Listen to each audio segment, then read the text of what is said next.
जानो दिलम फिदाए जमाले मोहम्मद است. खाकम निसारे कूचाए आले Mohammad است. Assalamu alaikum wa rahmatullahi wa barakatuhu. Today with us we have our beloved brother Umar Sajid Mali, a convert to the true Islam Ahmadiyyat. Assalamu alaikum brother, how are you? Walaikum assalam wa rahmatullahi wa barakatuhu. I'm alhamdulillah good. So let's start. Our first question for you is, what is your name and background? My name is Umar Sajid Malli. Sajid is my middle name, and I'm a Jat from Punjab, Pakistan. My father was in an army, and we actually traveled around his professional life. So he retired in Lahore, so that's where I did my basic studies, and that's where most of my family still is residing. Okay, so the first real question is that how did you find Ahmadiyyat? What sect were you following before? And basically your journey to Ahmadiyyat. I would say I was lucky to be born in an Ahmadi family. My father was a Lahori Ahmadi, and so basically we were kind of introduced to Ahmadi in the beginning. But we were not really forced in any way, or we were not taught in detail about Ahmadiyyat in the beginning.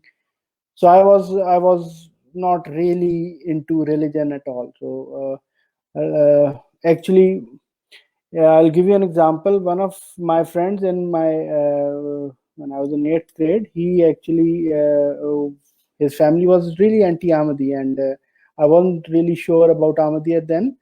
But his mother said that Ahmadi girls, they are the ones, they kind of entice people into Ahmadiyyat, and then, that's how they increase their numbers. And I was like, in deep inside, I was ashamed. I said, my sisters are like that. How could I, accept it? And I was really, to be very frank, I was really ashamed of Ahmadiyyat as such. So, I wasn't really inclined about religion at that time. But then I was, and I'm talking about Lahore. But then, for my professional studies, I went to Karachi, and that's where I did my professional studies. And that was when I was introduced to Tablighi Jamaat. So because I was kind of subconsciously against Ahmadiyyat, so when I heard all the arguments against Ahmadiyyat, I naturally thought that obviously Ahmadiyyat is totally wrong, and I should Alhamdulillah, I am away from it. So let's start in Islam, actual Islam, because obviously there was always Hazrat Muhammad Sallallahu Alaihi Wasallam was always around us, and love for Hazrat Muhammad Sallallahu Alaihi Wasallam was part of our belief. So I thought that this is how I am doing Islam a service by leaving Ahmadiyyat. So that's when I started becoming more religious towards when I was in Tablighi Jamaat. And in Tablighi Jamaat, there were instances. There are certain ways of doing it. Like there is a Beruni Gasht, in which once a week your Jamaat goes outside and in a different Jamaat, and then do a Gasht. Gasht is you go door to door from in a community, and try to tell them to come to mosque, and then you do the dawah like that. Then there are khususi mulaqat. Khususi mulaqat is when you do a special one-to-one meeting with somebody. Say, for example, if I am an army officer an army officer is more inclined to listen to another army officer rather than, he listen to somebody who does not belong to the same profession or same background, right? So in one of those Khasusi Mulaqat, I remember I was accompanying my Amir of that. Amir is also, leader of the local Jamaat, Tablighi Jamaat. So I was accompanying my Amir, and he was a major, serving major. And we had gone to another lieutenant colonel who was,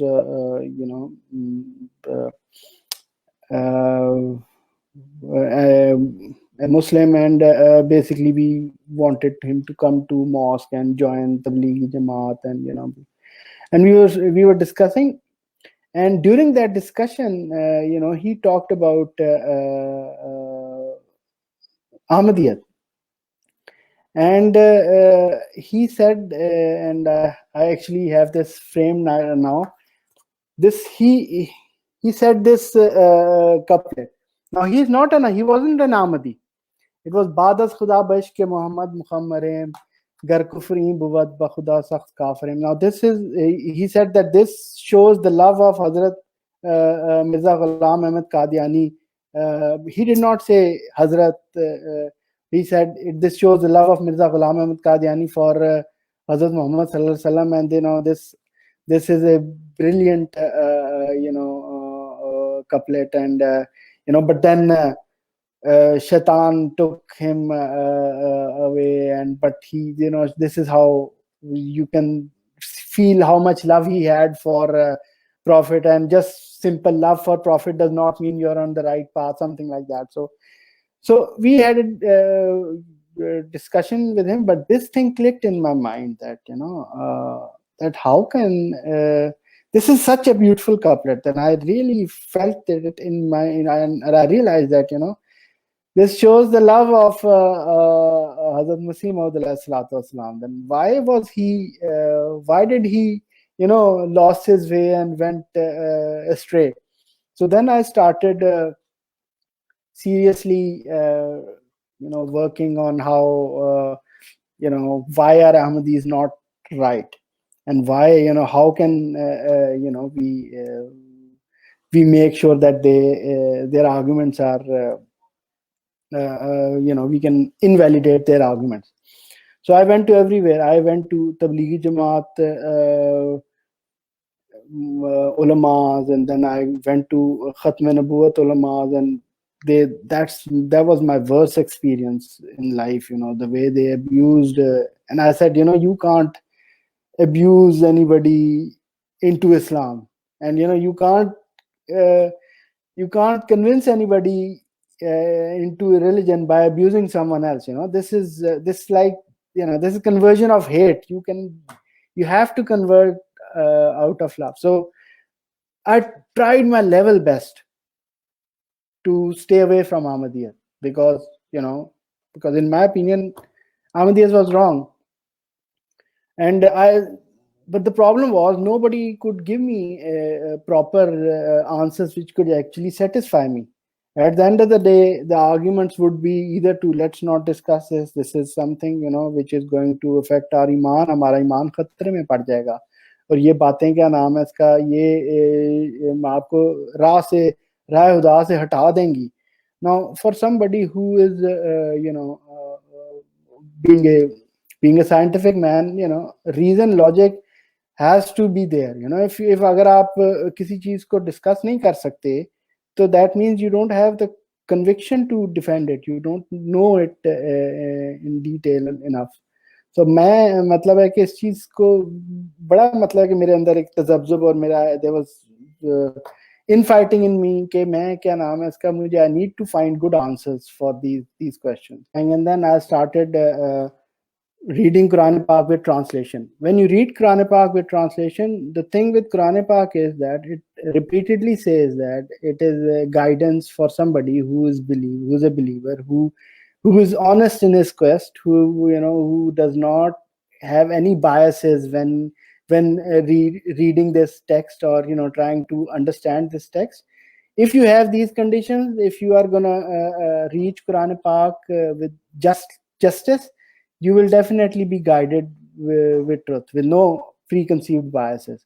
So I actually, when I went through Quranic translation, it dawned on me clearly that Hazrat Isa ibn Maryam has actually died, and there is no way that Hazrat Isa ibn Maryam can come back.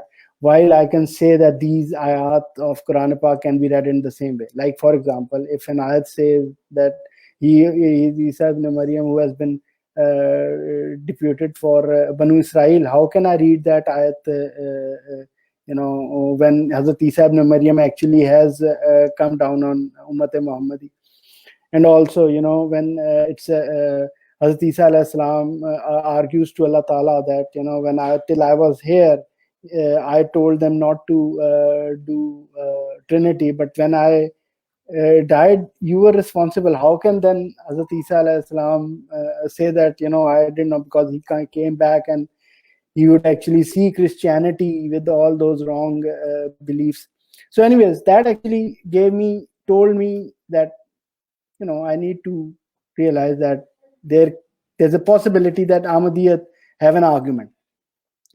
Then when I went more into detail, when I studied into, Ahmadiyyat, I was clear that Hazrat Masih Maud alayhi salatu wasalam is true. There's nothing which is against which is in Quran which told me to not believe in him.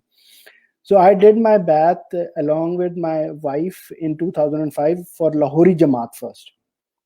So from Tablighi Jamaat I went back to Ahmadiyyat, but at that time, because of the fact that my father was Lahori Ahmadi, even though at that time my two brothers had accepted Ahmadiyyat, but I was still not convinced into doing that. And similarly, my wife was in a similar situation. My father-in-law is an Ahmadi, but my mother-in-law is not, and all of my wife's brothers and sisters, they are not Ahmadis. So both of us, we discussed, and we ended up doing bath for Lahori Jamaat. And that's after that we started discussing about different why is khilafat needed, or why is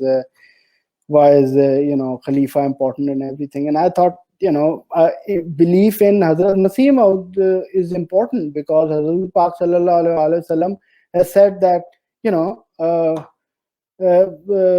Masih will come at the end, and you have to accept him. If not, you will be a kafir. And everybody, all the Ahmadis and Gair Ahmadi Muslims, they accept it, that if Masih ibn Maryam comes, we have to accept him. So I knew that I have to accept Hazrat Masih Maud alayhi salatu wasalam. But why should I accept Khilafat? That is not a part of the deal. I can still be Ahmadi and believing in Hazrat Masih Maud alayhi salatu wasalam. So that went for a while. But then I started researching more on that. And the question which I could not answer in my my mind, and which I discussed with my Lahori Jamaat ulama as well, was that if Khilafat in itself was wrong, why did Maulana Muhammad Ali accepted first Khalifa? And if Khilafat was right, but the Khalifa was wrong, like Hazrat Mirza Bashiruddin Mahmud was not the rightly guided person, then why did he not started Khilafat in Lahori Jamaat? Why was he not Khalifa instead of and that was the question which they could not give me a satisfactory answer to. They would say they were trying to even some say they were trying to do taqiyya. They actually did not believe it, but they still did bath for Hazrat Maulvi Nuruddin Sahab, Khalifa Awal radhiyallahu ta'ala.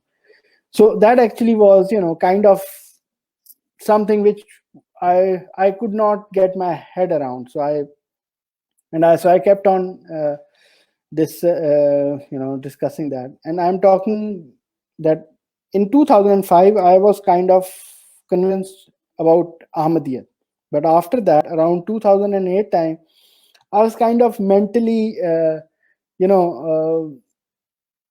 understanding that Lahori Jamaat does not have a valid argument, and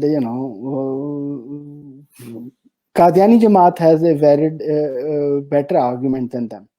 But then, the thing was that I was saying whether I am following this. I don't want to be part of Piri Muridi. Is it a kind of a peer which I don't want to, follow someone who is a peer, and I don't want to end up as a mushrik. So that was what my point of view was, that even though I do in principle agree with Qadiani Jamaat, I'm not going to do that. And the turning point was 2010, May 28th, when there was this terrorist attack in two of Ahmadiyya mosques, and around 90 people, were martyred on that day. So, and before that, you could say, everybody who had some kind of every community who had a terrorist activity done against them had retaliated in some way.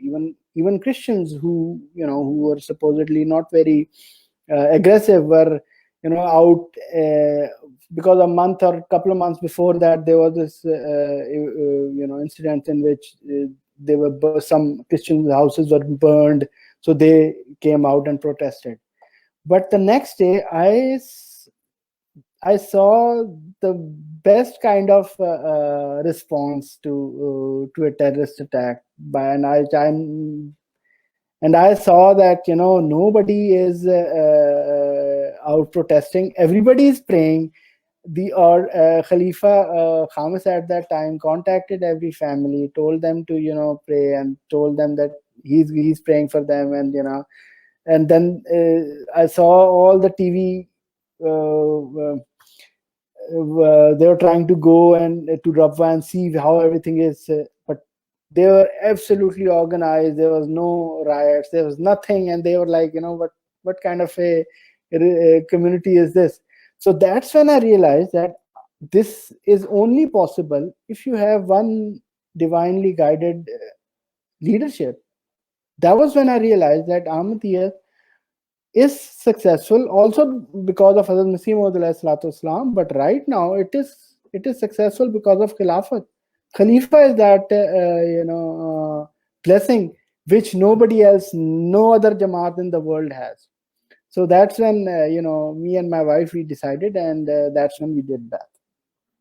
MashaAllah, that's really inspiring. So the next question is that when you were in Tablighi Jamaat, what were some of your views? Because we know they believe Hazrat Isa is alive in the heavens, stuff like that. Which of their views bothered you most?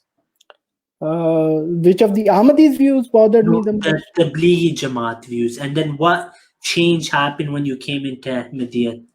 The thing with Tablighi Jamaat is that they are trying to, unify the whole Muslim Ummah. That's the main aim and objective behind that. But when you go, and then the idea is that everybody should come together for, say, initially Seher Roza, which is a 3-day program, and then you can extend it to a 40-day.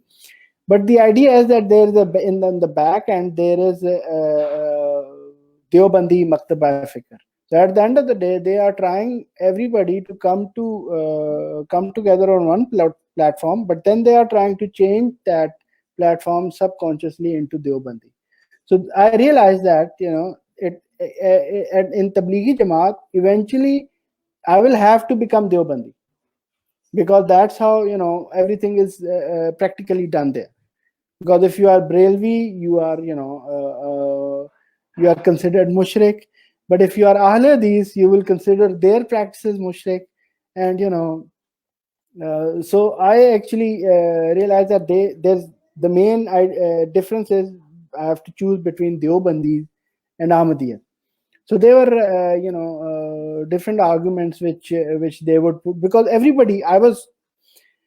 because of the fact that I was born in an army officer's family. 3 of my brothers were in army officers, so we were I was blessed in a way that I was in a safe environment. I was in a balloon where I have never seen any severe,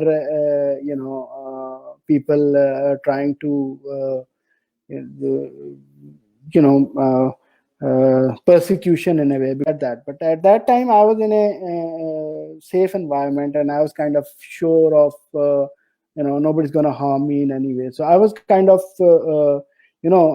frank, and I was kind of upfront with. So I'd had the reason I'm telling you all this is that when I had joined Tablighi Jamaat, I was openly telling them that my family is Ahmadi, and everybody knew that I belong to an Ahmadi. So that actually they would some would definitely respect me more, that he is doing a jihad against his whole family. And I would tell them, no, even though I'm Tablighi in an Ahmadi family, they have not shown me any they haven't, obviously they discuss things with me, but they haven't showed any hate or anything negative towards me.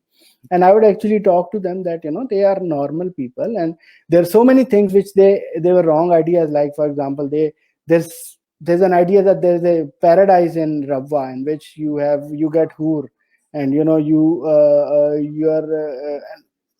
are sick kind of mentality. I said, I belong to an Ahmadi family. I know that. I know this is complete lie. There is no truth in it. And there are other things as well. Like, for example, they would say that Hazrat Masih Maud did this much disrespect towards Isa ibn Maryam and Hazrat Fatma radhiyallahu ta'ala anha. And at that time, because I did not have enough information regarding that, I would not be able to answer them. But the fact is, there were some things which were clearly, like, as I mentioned, they have Jannatin, and then the girls in Ahmadi Jamaat. I would get really offended by that. I said, I'm telling you this. This is not true. This is absolute lie. I know what kind of They said, no, it's not in your family, but there are other families who do that, and we would discuss. But the fact is, they did not have a valid arguments about everything. Okay, Jazakallah. The next question is that what attracted you most about Ahmadiyya? My ability to question everything. I believe that science and religion, they are two sides of the same coin. It's not possible to have one against the other. Obviously, there are questions which religion cannot answer just yet, but that does not mean those are valid questions, and that does not mean that you have no right to ask those questions. But the best thing about Ahmadiyya was the fact that I could go in and I would ask questions regardless of what anybody would think, and they would actually appreciate it. If I would talk to an Ahmadi Muballigh or Ahmadi Murabbi, they would actually never get offended at my sometimes even offensive questions. So that was one thing which I really, really admired about Ahmadiyya, and that actually brought me really closer, because I was there was no conflict in my personality, no emotional baggage in me. I can't answer this question, because that emotional baggage, that conflict actually caused me to leave Tablighi Jamaat in the first place, and that caused me leaving Lahori Jamaat as well. So that's the best thing about Ahmadiyya. You can ask any question. You have no problem getting an answer, and that's the truth. Truth always stands firm. So the next question, it's not from like the normal questions we ask our viewers, but because you accepted Hazrat Masih Maud alayhi salam, which argument or sign affected you most to know about his truthfulness? What sign? For me, the sign was this. This was the sign for me. Yeah. This was not, and I've realized another thing. The message which is not meant for you has the most profound effect, because you don't have your defenses up. That message goes right through your defenses to your subconscious, and it hits you.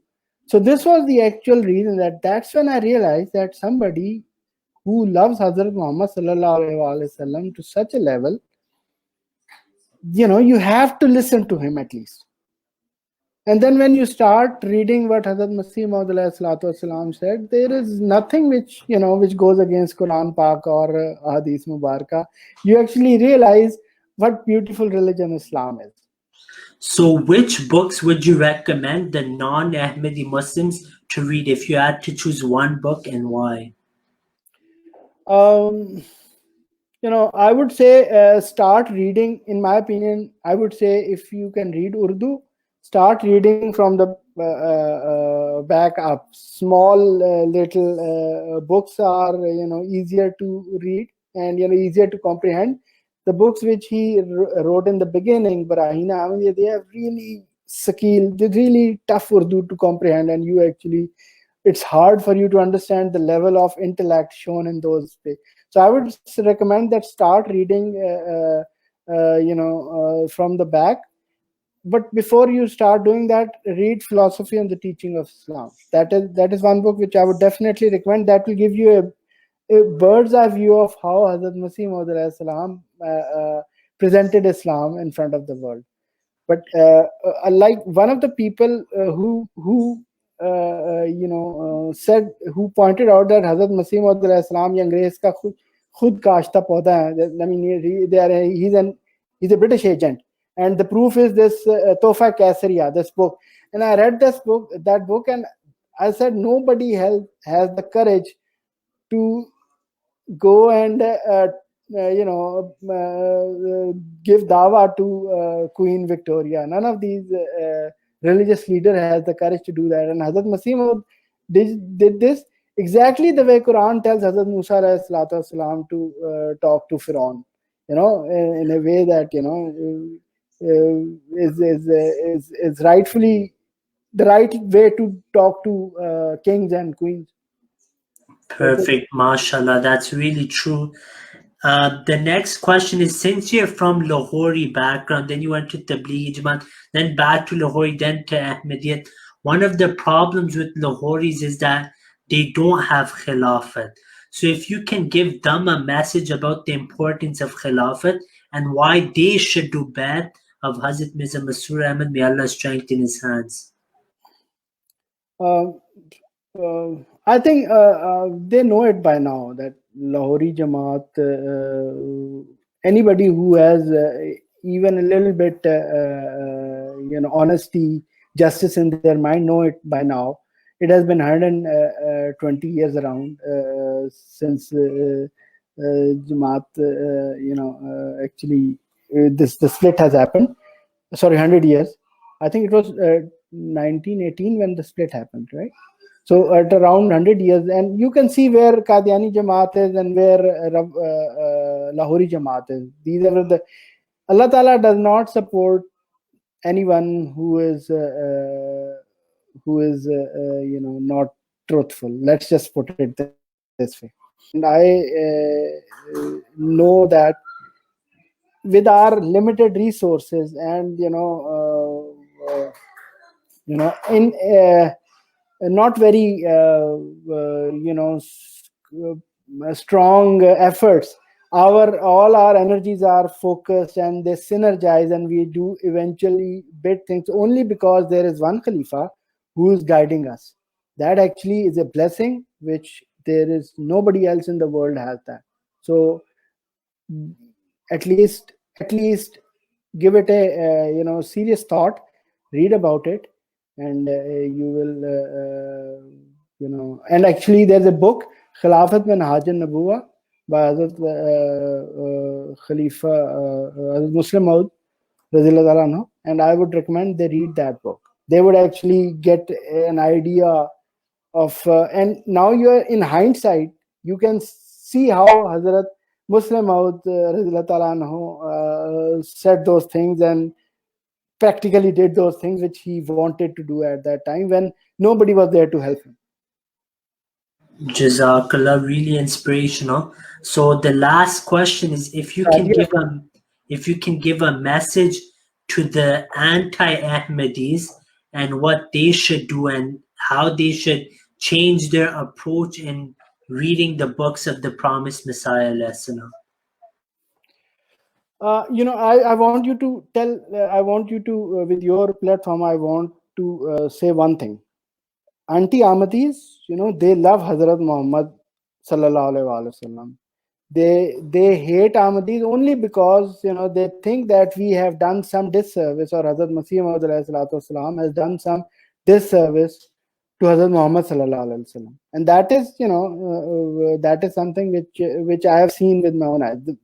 The reason of their troubles with Ahmadis is because of that fact. So out of love of Hazrat Muhammad sallallahu alaihi wasallam, they should actually keep their eyes open and look at what Hazrat Masih Maud has said. So the best way is to come and listen to what Hazrat Masih Maud has said, understand what he's saying. If you don't like it, if you disagree with it, it's okay, it's fine. You don't have to become an Ahmadi.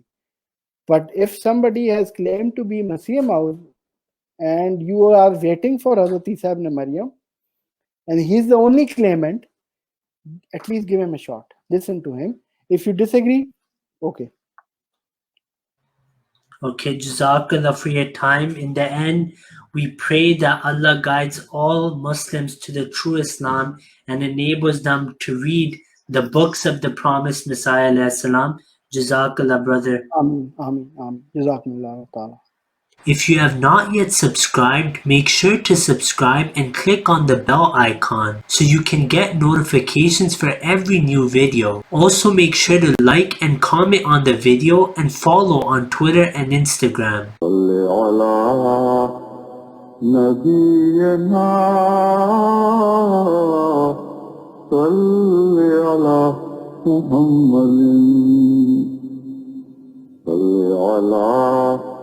سفينا صل على محمد